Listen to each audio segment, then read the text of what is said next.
Telangana CM Revanth Reddy మీడియాతో చిట్చాట్లో సంచలన వ్యాఖ్యలు చేశారు.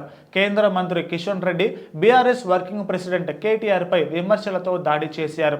కేసీఆర్ను ఓడించి సీఎం కుర్చీలో నుంచి దింపింది తానే అన్నారు రేవంత్. ఎంపీ ఎన్నికల్లో బీఆర్ఎస్ కు గుండు సున్నా వచ్చిందంటే కారణం తానేనని కేటీఆర్ గుర్తించాలని చెప్పారు రేవంత్ రెడ్డి. స్టేటస్ గురించి కేటీఆర్ మాట్లాడుతున్నారు. అసలు కేటీఆర్ ఎవరు, ఎక్కడి నుంచి వచ్చారు అని ప్రశ్నించారు. అధికారం పోయిందనే అక్కసుతో కేటీఆర్ మాట్లాడుతున్నారు. కేసీఆర్ది అసెంబ్లీకి వచ్చే స్థాయి కాదన్నారు రేవంత్. క్రిమినల్స్ ఎప్పుడు కేసులకు భయపడరు, కేసులకు భయపడితే క్రైమ్ చేయరు, అందుకే కేటీఆర్ భయపడను అంటున్నారంటూ రేవంత్ రెడ్డి విమర్శించారు. కేటీఆర్ గురించి మాట్లాడటం కూడా అనవసరం అంటూ ఎద్దేవా చేశారు సీఎం రేవంత్ రెడ్డి. అన్ని రాష్ట్రాలను బీజేపీ సమానంగా చూడటం లేదని సీఎం రేవంత్ ఆరోపించారు.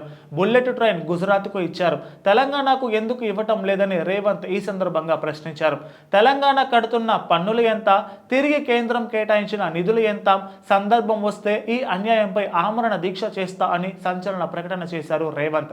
రాష్ట్ర ప్రయోజనాల కోసం 99 సార్లైనా ఢిల్లీ వెళ్తానని చెప్పారు. తాను ఢిల్లీకి వెళ్లడం వల్లనే హైదరాబాద్లో అభివృద్ధి కావాల్సిన క్లియరెన్స్ వచ్చిందని రేవంత్ ఈ సందర్భంగా చెప్పారు.